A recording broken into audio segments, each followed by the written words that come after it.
a palavra de Deus.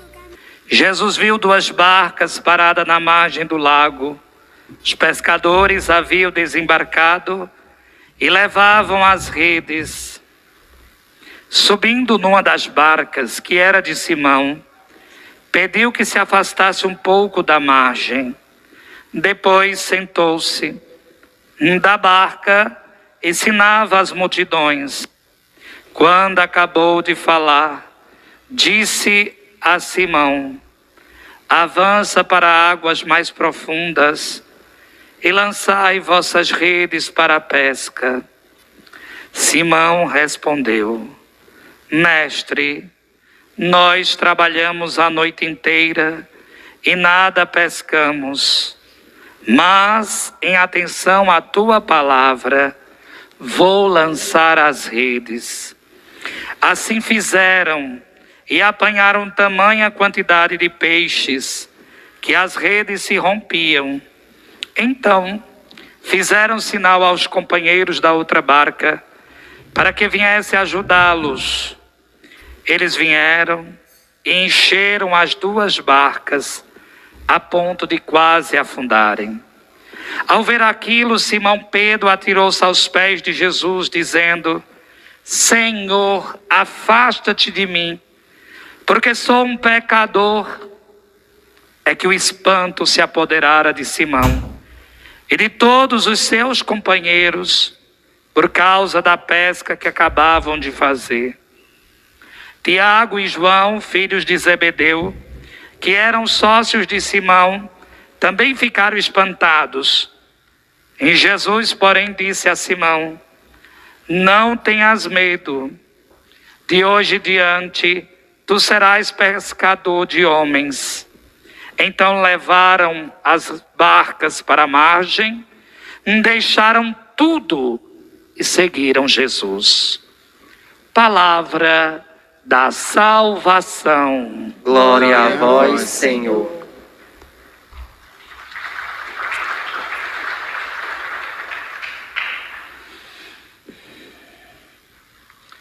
Amados irmãos e irmãs, aqui presentes na nossa igreja de São Pedro, Miraíma, a vocês que nos acompanham pelas nossas redes sociais, Pascom Miraíma, e o nosso canal Padre Edivaldo Monteiro no YouTube.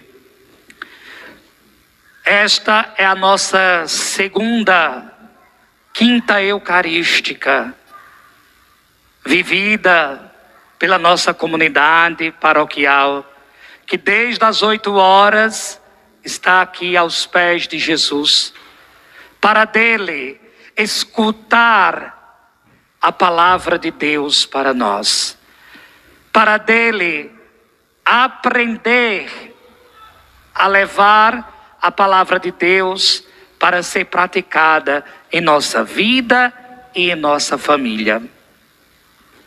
É por isso que Paulo, escrevendo à comunidade de Colossos, e hoje fala à nossa comunidade de Miraíma, diz: irmãos, desde que recebemos esta notícia, olha que legal, não deixamos de rezar insistentemente por vocês, para que chegueis a conhecer plenamente a vontade de Deus,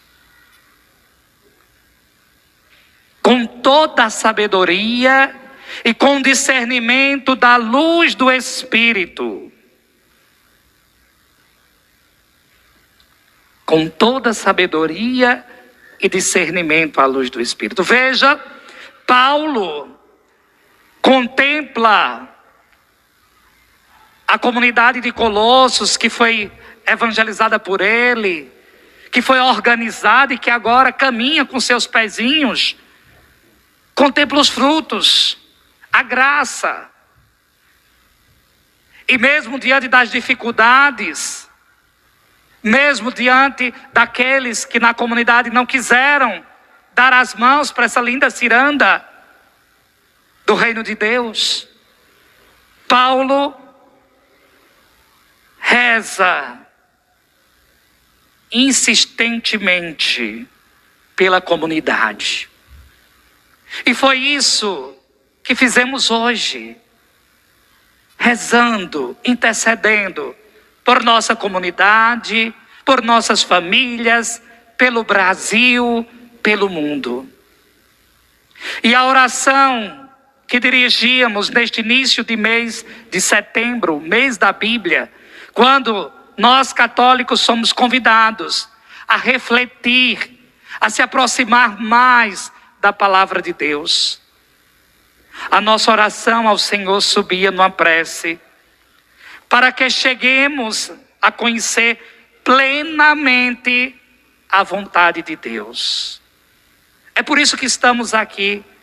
É por isso que dobramos os joelhos aos pés do Senhor, para conhecer plenamente, e gente, plenamente é pleno, a vontade de Deus para a nossa vida. O sonho de Deus para nós.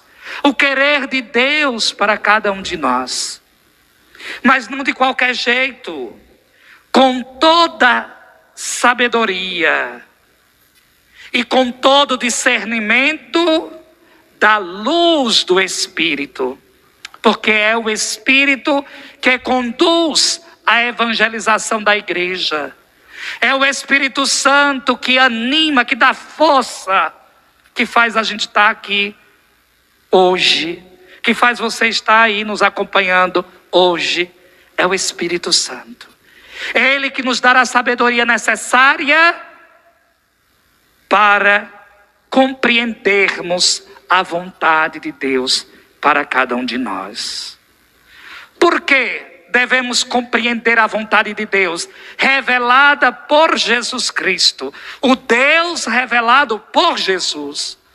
Não esse Deus criado por grupos, movimentos, cabeças de homens e mulheres que estão aí. Não.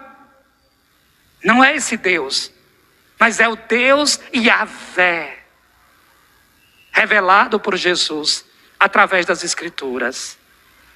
Por que devemos buscar conhecer a vontade de Deus? Paulo diz: porque nós devemos levar uma vida digna, não do padre, não da freira, não de, sei lá, alguém muito importante que vocês achem, mas levar uma vida digna do Senhor.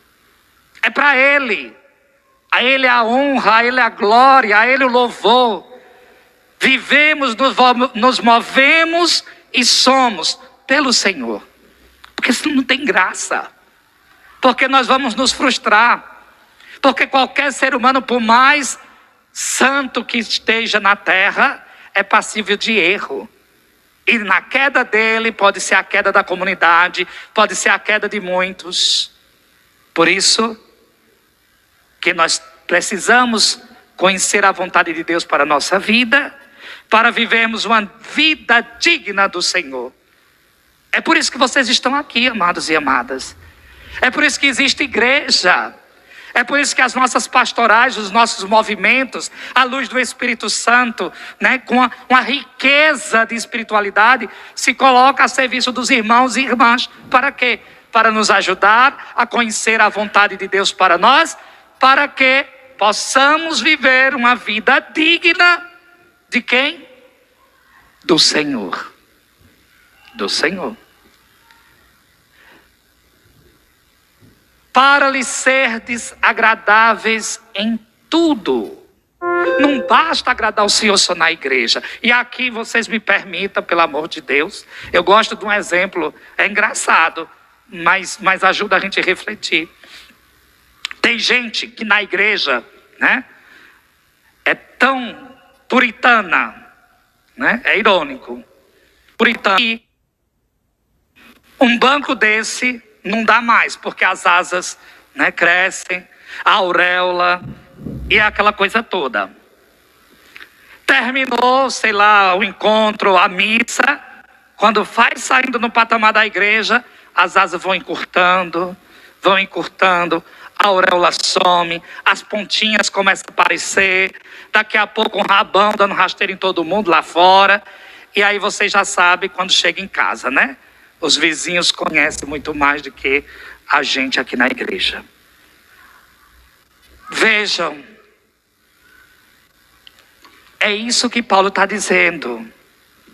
Deveis serdes agradáveis a Deus em tudo. O que é isso, padre?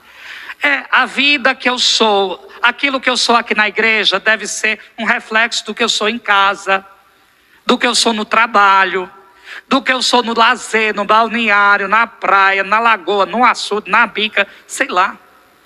Se a gente for para Marte, é do mesmo jeito, né? É do mesmo jeito. É ser a mesma pessoa. Por quê? Porque a gente chegou num patamar em que nossa vida é uma vida vivida em louvor a Deus. É um ato de louvor a Deus em tudo e em todos. Paulo ainda vai dizer mais algumas coisas legais. Deveis produzir frutos em toda boa obra. Quais são os frutos que nós estamos produzindo? São frutos bons? Saciam as pessoas? Ou são frutos amargos?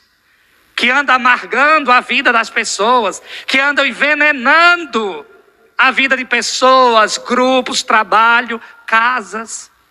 Que frutos? Qual é o fruto que sai da nossa oração? Qual é o fruto que sai de nossa vida cristã católica? Já pararam para perguntar? Eu espero que saia algum fruto, né? Porque se está um negócio estéril, a gente vai ter que poldar para ver se vinga, né? Não é assim com a plantinha? É assim também com a gente.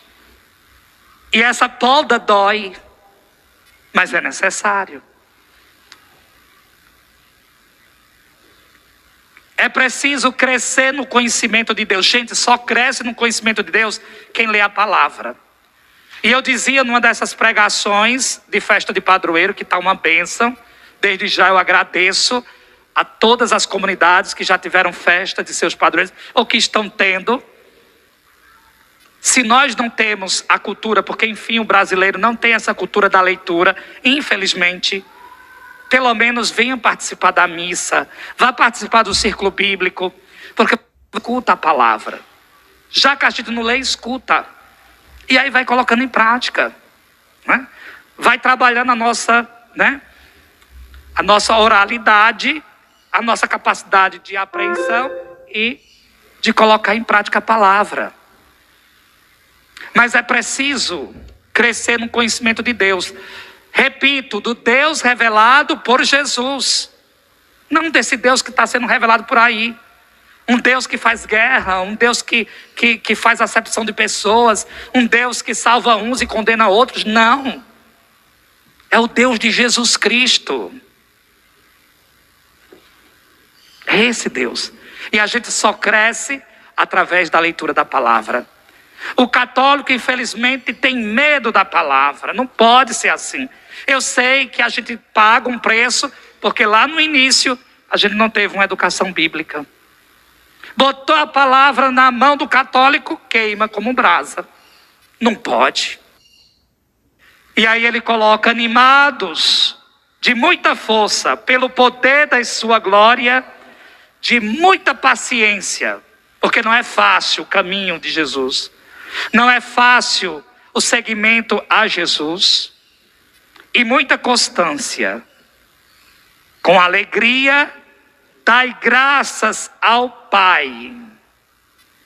Tudo isso deve ser feito com alegria.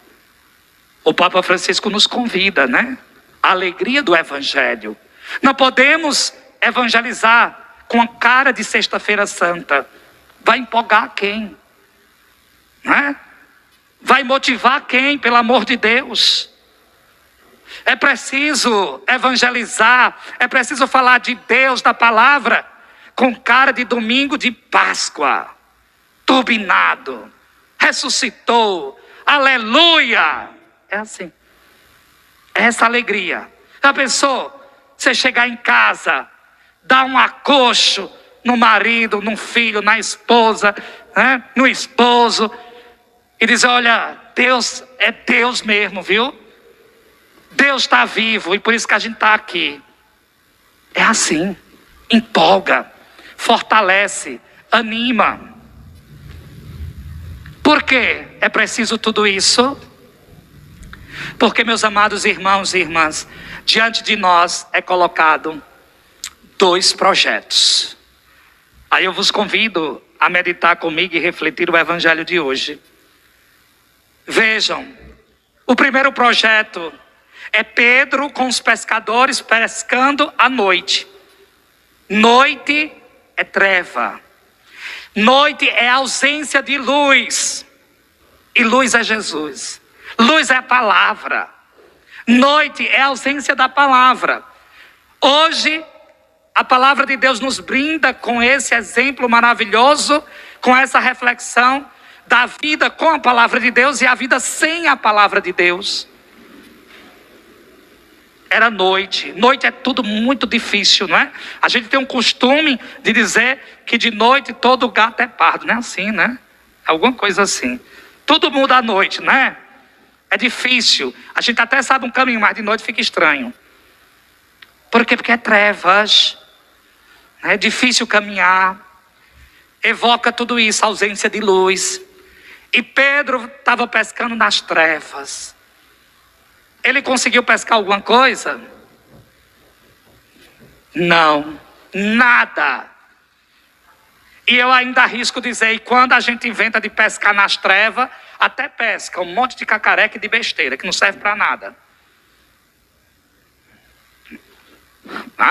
Cada um sabe aí o que está pescando. Quando não pesca com a palavra, pesca nas trevas. Amanheceu o dia, que não amanheceu o dia, mas porque Jesus chega na história. Essa imagem ela é mais profunda. Ninguém disse que amanheceu o dia. Era noite, mas Jesus chegou. E o que é que a palavra diz? Para ti a noite é clara como um dia. Quer dizer, aqueles que vivem a palavra, que buscam o crescimento de Deus na palavra, não tem trevas. Porque a noite é clara como o dia. É dia sempre. Porque lembra que a ressurreição, o sol da justiça. Lembra Jesus. Jesus entra, Jesus encarna-se. Ele entra na história. E quando ele entra na história é dia. É dia. E Jesus, como palavra encarnada, como palavra de Deus, se dá como alimento àquela multidão. Era uma multidão tão grande que se apertavam, né?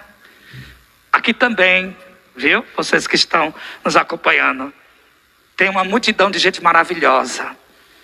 Tem uma multidão de gente boa, que veio, que está sedento, que quer provar, que quer se alimentar desta palavra de Jesus. E Jesus apresenta a palavra. E depois de apresentar a palavra, Jesus diz o que, Pedro? Lance a rede de novo. Paremos para pensar. Jesus é um carpinteiro. O que é que um carpinteiro entende de pescaria? Pode entender alguma coisa, mas no grosso modo, né? Veja, Pedro, ele é um empresário da pesca. Especialista. Imagina aquele povo que passou a noite toda pescando, na labuta, se arriscando. Aí vem um carpinteiro mandando pescar de novo. Imagino que a gente não diria, né?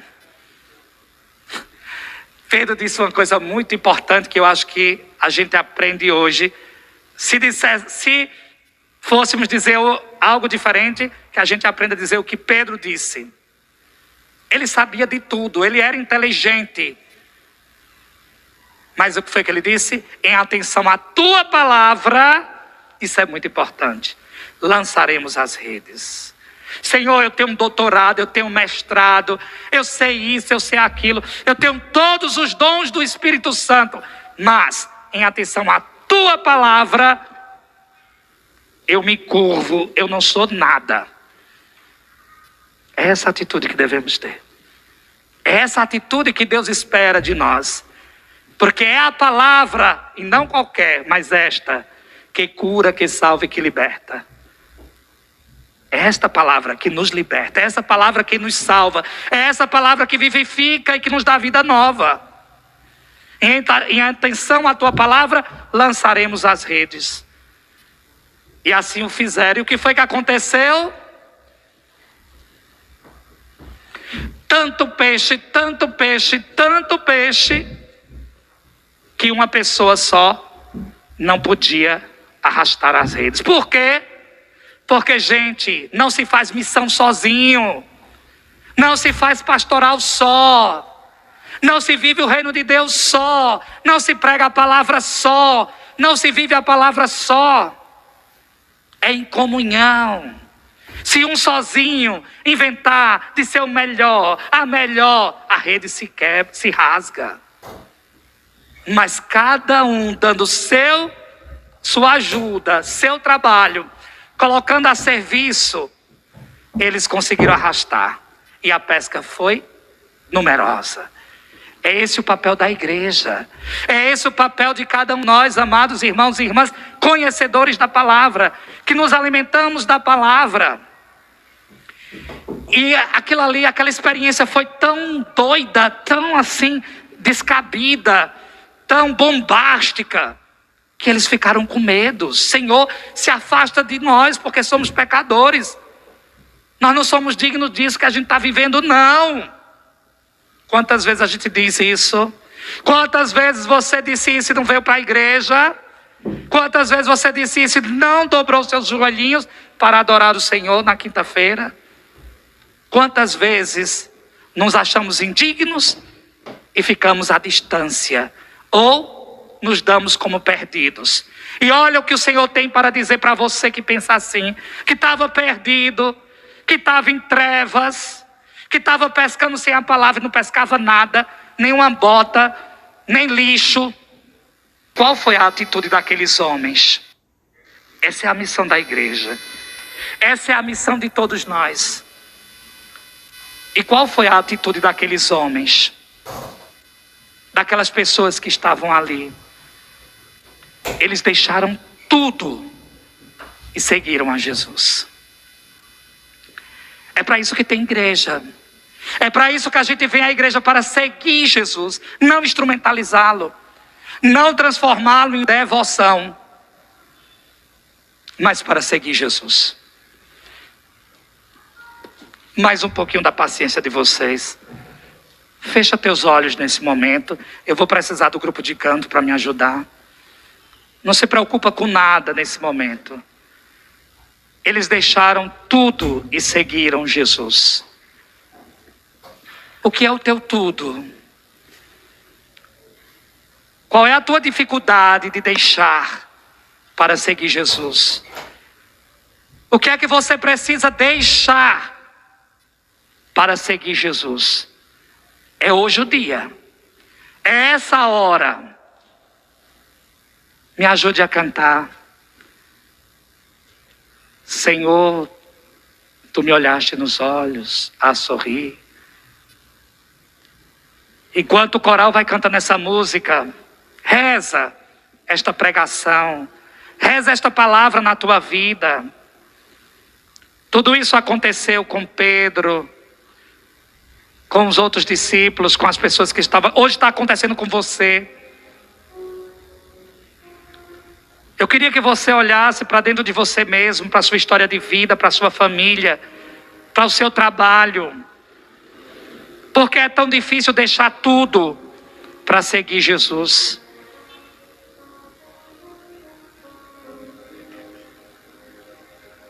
Que esta noite seja um marco na tua vida e na tua história.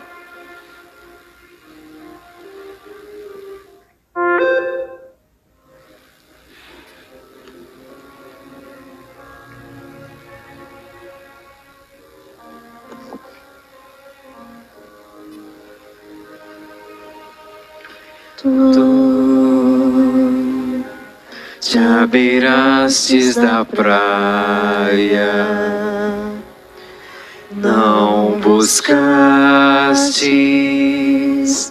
nem sábios nem ricos, somente queres que eu te siga. Senhor, Senhor, tu me olhastes nos olhos,